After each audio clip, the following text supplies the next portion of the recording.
ஹாய்டாம்மா, எல்லாம் எப்படி இருக்கீங்க? நல்லா இருக்கீங்களா? இன்றைக்கி நான் உங்ககிட்ட வந்து ஒரு புது உண்மையில் நடந்த ஒரு கதையை சொல்ல போகிறேன் புதுசாக.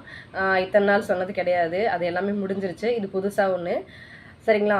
இது வந்து ஒரு 60-65 வயசு இருக்க ஒரு லக்ஷ்மி அப்படின்றவங்களுடைய ஒரு உண்மையில் அவங்க வாழ்க்கையில் நடந்த ஒரு கதை இது, சரிங்களா? சரி, வாங்க நம்ம விஷயத்துக்குள்ளே போயிடலாம் ஸ்ட்ரைட்டாக. இப்போ வந்து அவங்க என்ன பண்ணுறாங்கன்னா, சின்ன வயசுலன்றதை விட அவங்க வீட்டில் ரொம்ப கஷ்டமான ஒரு சூழ்நிலையில் அவங்க வந்து அந்த வீட்டில் 2வது மகளாக பிறக்கிறாங்க. ஃபஸ்ட்டு வந்து பையன், 2வது வந்து ஒரு பொண்ணாக பிறக்கிறாங்க. வந்துமே அவங்க வீட்டில் வந்து அவங்களுக்கு பிறந்ததுலேருந்தே பால் கொடுக்கவோ குழந்தைய பார்த்துக்கவோ யாருமே கிடையாது. இருந்து அவங்க அண்ணன் மட்டும்தான் பார்த்துட்ருப்பாங்க. அவங்க அம்மா வந்து வியாபாரத்துக்கு போயிடுவாங்க. ஏன்னா வீட்டுடைய சூழ்நிலை அவ்வளோ ரொம்ப கொடூரமாக இருந்ததுனால ரொம்ப மோசமாக இருந்துச்சு. ஆண் வருமானம் கிடையாது. ஆண் இருந்தாலும் அந்த வருமானம் அவங்களுக்கு வந்து சேர்றது கிடையாது. அப்படி இருக்க சூழ்நிலையில் இவங்க என்ன பண்ணுறாங்கன்னா, வேலை செய்யறதுக்கு வியாபாரம் பண்ணுவாங்க. வியாபாரம் பண்ணுறதுக்காக அவங்க அம்மா வந்து வெளியே போயிடுவாங்க.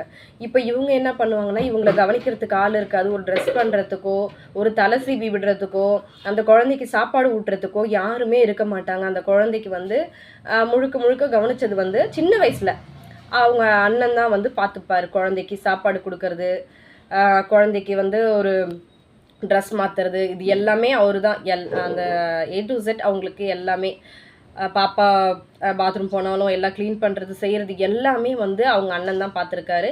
ஆனால் ஒரு ஆணுன்னும் போது மட்டும் எப்படி அவங்களால அந்த அளவுக்கு செய்ய முடிஞ்சதுன்னு எனக்கு தெரியல. அவரால் முடிஞ்ச அளவுக்கு அவர் செஞ்சுருக்கிறாரு.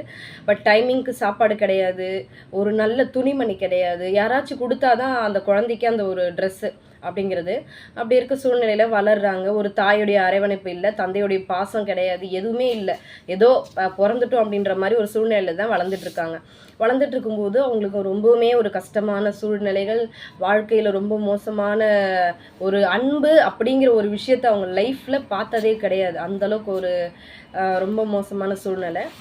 அப்படி இருக்கும்போது அக்கா ஒருத்தவங்களும் இருந்திருக்காங்க. சாரி, சொல்ல மறந்துட்டேன். அக்கா ஒருத்தவங்க, ஆனால் அவங்க இறந்துட்டுருக்காங்க. அவங்களும் சின்ன வயசுலேயே இறந்துட்டுருக்காங்க. அப்படி இருக்கும்போது சரி, இவங்களுடைய வாழ்க்கை கொஞ்சம் கொஞ்சமாக நகருது.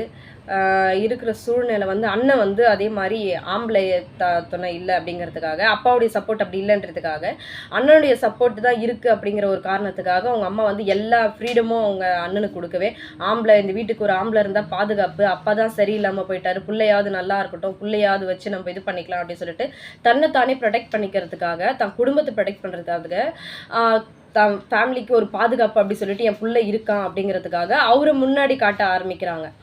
ஆனால் பார்த்தா உண்மையில் சொல்லணும்னா அவங்க அம்மாவுக்கு இருக்கிற கட்ஸை விட இவருக்கு ரொம்ப ரொம்ப கம்மி தான். ஒரு சீன் போட்டுட்டு சுற்றுறாங்க சொல்கிறாங்க இல்லையா, அந்த மாதிரி இருக்கார்.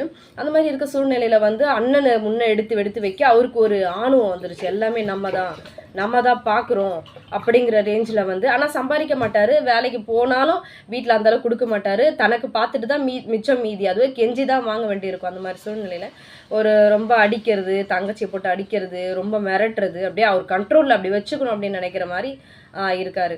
இதெல்லாம் பார்த்து அம்மாவுடைய பாசம் இல்லை, அப்பாவுடைய பாசம் இல்லை, யாருடைய பாசமே இல்லாமல் இருக்கும்போது, ஆனால் அவங்க வந்து அழகாக இருப்பாங்க. அப்படி இருக்கும்போது வந்து ஒரு 14 வயசு இருக்கும்போது தாங்கிட்ட வந்து ஒருத்தர் வந்து லவ் பண்ணுறேன் அப்படின்னு சொல்கிறாரு. சொல்லும்போது சரின்னு என்ன பண்ணுறாங்கன்னா, அவங்களுக்கும் பிடிச்சிருக்கு. ஏன்னா பாசம் காட்டுறதுக்கு யாருமே கிடையாது. அப்படி இருக்க சூழ்நிலையில் வந்து நம்ம மேலே ஒருத்தர் பாசம் காட்டுறாரே சொல்லிட்டு அந்த வயசில் இவங்க லவ் பண்ண ஆரம்பிக்கிறாங்க. லவ் பண்ணி கொஞ்ச நாள்லேயே வீட்டில் தெரிய ஆரம்பிக்குது, நீ அவனை கல்யாணம் பண்ணிக்கக்கூடாது அப்படி சொல்லும்போது, அப்பா இந்த ஒரு விஷயத்தில் மட்டும் ரொம்ப பொறுப்பாக எனக்கு கட்டி கொடுக்க முடியாதுன்னு நினச்சாரோ என்னவோ தெரியல. என்ன அவர் மைண்ட் செட்டுன்னு எனக்கு தெரியல, அவங்களுக்கும் அது தெரியல. அதை என்ன சொல்லியிருக்காருன்னா, இவங்கெல்லாம் உனக்கு கட்டி கொடுக்க மாட்டாங்க, நீ அவனோட போயிடு. எவ்வளோ நல்ல தகப்பன் பாருங்கள், கல்யாணம் பண்ணி வைக்கிறேன்னு சொல்கிற அளவுக்கு ஒரு இதுவும் கிடையாது. ஆனால் நீ போயிடு, அவன் கூடயே போயிடு அப்படி சொல்லிட்டு நைட்டோட நைட்டாக அமுச்சு வச்சுட்ருக்காங்க. இந்த மாதிரி பெற்றவங்க கிடைக்கிறதுக்கு, பேரண்ட்ஸ் கிடைக்கிறதுக்கு ரொம்ப கொடுத்து வச்சுருக்கணும். சாரி, அப்பா கிடைக்கிறதுக்கு. அது மாதிரி இருக்க சூழ்நிலையில் சரி வீட்டை விட்டு வெளியே போயிட்டு கல்யாணமும் பண்ணிக்கிறாங்க. கல்யாணம் பண்ணிக்கிட்டுமே அவங்களுடைய வாழ்க்கையில் வந்து கணவனுடைய அன்போ திரும்பவும் கணவனுடைய அன்பு கிடைக்கிறது இல்லை. சும்மா எண்ணத்துக்காக அவங்க கல்யாணம் பண்ணாங்களோ அதை மட்டுமே இது பண்ணிக்கிறது, அதை மட்டுமே ஒரு இதுவாக பண்ணுறது. மற்றபடி வந்து இவங்க மேலே அந்தளவுக்கு கேர் எடுத்து பண்ணுறது செய்கிறது எதுவுமே கிடையாது. அவங்க அம்மா ஒரு பக்கம் டார்ச்சர் பண்ணுறது, அவங்க பேரண்ட்ஸு, அவங்க அப்பா, நாத்தனார், இது மாதிரி சொல்லிட்டு ரொம்பவுமே இவங்களை ரொம்ப டார்ச்சர் பண்ண ஆரம்பிக்கிறாங்க. அந்த வேலை செய், இந்த வேலை செய், ரொம்ப போட்டு பாடப்படுத்துகிறாங்க. அப்படி இருக்கும்போதே வந்து ஃபஸ்ட்டு பையன் வந்து கன்சீவ் ஆகிடுறாங்க அவங்க. கன்சீவ் ஆகிட்டு என்ன பண்ணுறாங்கன்னா, அதுக்கப்புறம் ஒரு ஹாஸ்பிட்டலுக்கு கூட்டு போகிறதுக்கு கூட ஆள் இல்லை. எல்லாமே வந்து அடித்து மாதமாகும்போதே ஒரு 3 மாதம் மாசமாக இருக்கும்போதே அவங்கள அடித்து துரத்திடுறாங்க அம்மா வீட்டுக்கு. அங்கேருந்து திரும்ப அம்மா வீட்டுக்கு வந்தவொடனே நல்ல வேலைன்னு சொல்லணும். அவங்க அந்த டைமில் அவங்க பார்க்கலன்னா, அவங்க நிலைமை என்ன ஆயிருக்கும்னே தெரியாது. அந்த மாதிரி சூழ்நிலை இவங்க வச்சு பார்க்குறாங்க. சரி, ஓகே, மீதி கதையை நம்ம அடுத்த டைம் பார்க்கலாம். ஓகே, பாய்.